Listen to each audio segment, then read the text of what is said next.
This is the new BMW X2. For 2023, BMW revised the X1, and for 2024, it's the X2's turn. So this is both sharing the same platform, and this is wider and longer compared to the previous generation. The interior has been redesigned. This is now more tech-forward, and it matches the design language and the expectations you have out of the larger BMWs. This one that I'm testing is the M35i version of the X2, which is by far the gutsier and more fun version of the X2. And with all the packages and delivery, this one dials in at just under $60,000. And in this video, let's find out if the second generation X2 makes for a fun subcompact crossover and whether the new interior design is a hit or a big flop. Let's begin with the outside. The second generation X2 ditches that curvy styling of the previous year's design, and it adopts the more chiseled and angular design language of the latest BMWs. The grille is, of course, still very massive. The M35i treatment means that you get the front bumper that looks more aggressive. This specific model has a few cosmetic extras like the shadow line trim and the shadow line lights, basically blocking out a lot of the elements for a more stealthy appearance. The hood has been redesigned to trace some of the features of the grille. This is a very M3 and M4-like treatment. It's subtle, but it adds a lot to the whole sporty car vibe. The profile of the X2 is the most noticeably different compared to the X1. The X2 goes for a coupe-like profile, whereas the X1 goes for a downscaled X5 look. One's a traditional SUV copy-paste, and this one looks like a lifted sedan or a downscaled X6. This tester that I have comes with the 21-inch wheels. They're optional, and yes, this will affect ride quality. More on that a bit later. The M35i also means that you get beefier brakes, and these are huge 4-piston calipers. At the rear, the X2 M35i makes a pretty dramatic statement with the quad-tipped exhaust. Some companies try to downplay the exhaust tips by completely hiding it away, and here's BMW proudly putting it on display, so kudos BMW. And then at the hatch, there's this prominent black lid spoiler, and then the redesigned taillights look so much better and much more expressive compared to the blob taillights of the previous X2. Now overall, the X2 is a bit of an acquired taste. Now personally, I don't like the coupe-like SUV design because it seems more form over function. However, generally, I'm loving the redesign of the X2, the sharp creases and the lines that flow from one feature to the other. It just seems very intentional and very well thought out, and it's not at all boring looking. Inside, here is where the BMW X2 successfully mimics the bigger modern BMWs while also failing at the same time. I love the dual screen thing that modern cars have going on right now. It's a very clean design that works and doesn't make the interior look cluttered. BMW's doing this, so is Hyundai, Kia, even the new Ford Mustang. The redesigned X2 now looks like all the other BMWs, except that the screens, they've all just been downscaled just a little bit to fit the smaller car. And this runs the same style menus. It has wireless Apple CarPlay and wireless Android Auto. It's a very nice system. However, there's a bit of a problem when you put this nice infotainment system in the X2. Now, due to the smaller cabin space, BMW has decided to completely remove the one feature that made controlling this infotainment system in a super easy way. The iDrive dial, that thing that has been with BMW since 2001, it is nowhere to be found in this X2.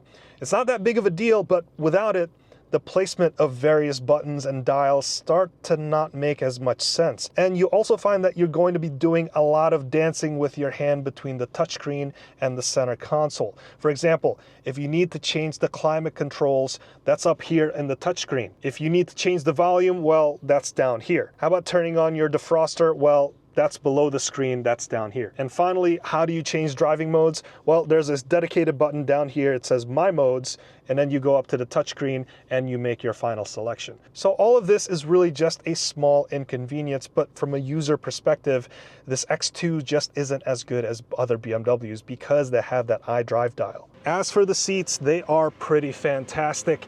I love the amount of bolsters on this thing. It's not as crazy as the carbon bucket seats that I experienced in the bonkers M2, but this one is still very supportive, and you don't have to be a gymnast to be able to get in and out of this car. And when it comes to taking on the twisties, these seats just make a very big difference, and it adds to that level of confidence that you have with the car. The steering wheel in this X2 is pretty nice. The leathers and the stitching is all very good. The center spoke here feel very high quality with these cutouts and the M badge in the center. The big eye candies in the steering wheel is of course the big paddle shifters right behind the spokes, and these look fairly intricate with the cutouts on the minus and the plus, and then the paint on it, and also the word boost on this left paddle. More on this in the driving experience in a little bit. Straight ahead we have another nice fully digital driver display, and then up top there's a heads-up display which helps you keep your eyes on the road. And then there's a bunch of other great features inside, like this 360-degree camera view,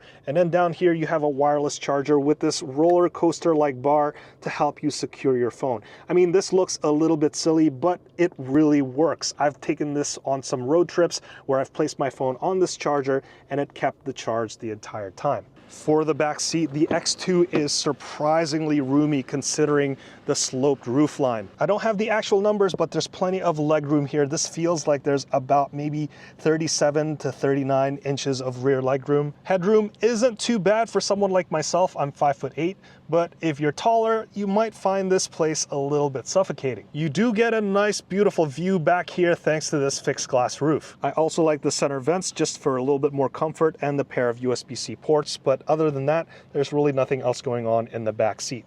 When it comes to the cargo space, you get 25.3 cubic feet of space behind the second row, and there's also subfloor storage down here. You can fold the 40 split second row down, and the cargo space grows to 51.7 cubic feet of space. I initially thought that the lower roofline and the more athletic look may have compromised on the practicality of this X2, but it's actually very similar numbers cargo space wise to the more boring and more practical looking X1.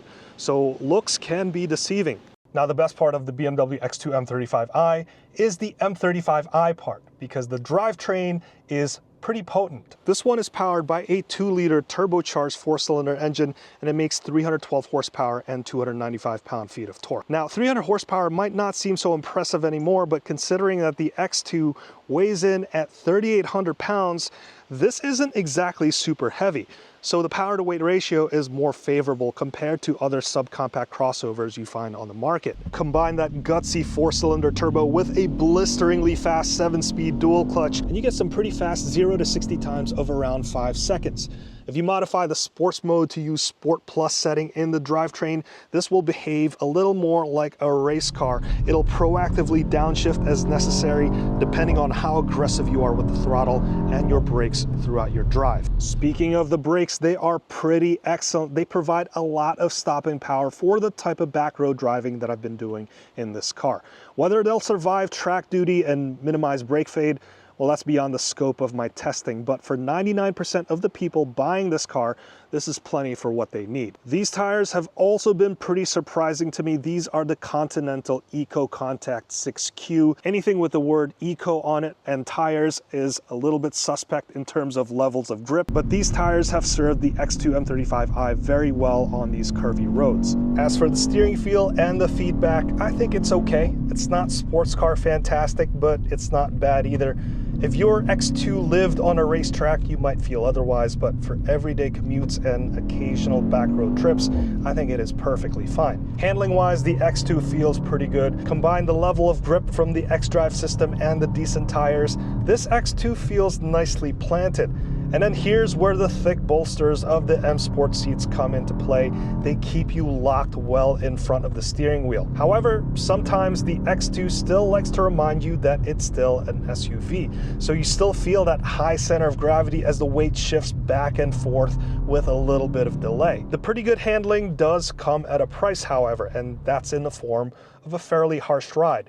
The 21-inch wheels means that you look good while driving, but the low-profile tires, they don't really do much in absorbing impacts from the road imperfections. That stiffer suspension that tries to keep this SUV flat during the turns, well, that's also going to turn its back on you when the road gets a little bumpy. The other thing that turns its back on you in this car is the dual clutch transmission. In slower speed situations like accelerating from a full stop, you may feel a little bit of delay because, While dual clutches are basically automated manual transmissions, there's always going to be some sort of delay. And if you're coming from a traditional automatic transmission with a torque converter, then you might think that there's something wrong with this transmission. But rest assured, this is just how these DCTs work. The one big improvement here in the X2 is the ability to deactivate the auto start-stop system. This is such a big deal over the X1 that I tested last year because that car had no way of turning off the auto start-stop feature unless you went into sport mode, which then changes other aspects of the car. The combination of the DCT quirks and then the auto start-stop issue was such a big deal breaker for me in the X1 that I'm so thankful that this has been fixed in the X2 with this feature. So this redesigned X2 is a pretty potent package. The drivetrain is powerful, the transmission is lightning fast, and then the xDrive all-wheel drive system, it gives this car that spirit of a rally car. Design-wise, I love how interesting the X2 looks. It's not exactly my cup of tea, but I love how intentional all of the lines and creases are, that it's not boring looking like the previous X2. However, inside, this car still needs some work. And since you're still watching this video, check out my other video review of the BMW X1. My name's Hanson. I want to thank you so much for watching all the way up to this point, and this has been the 2024 BMW X2 M35i, and I'll see you in the next one.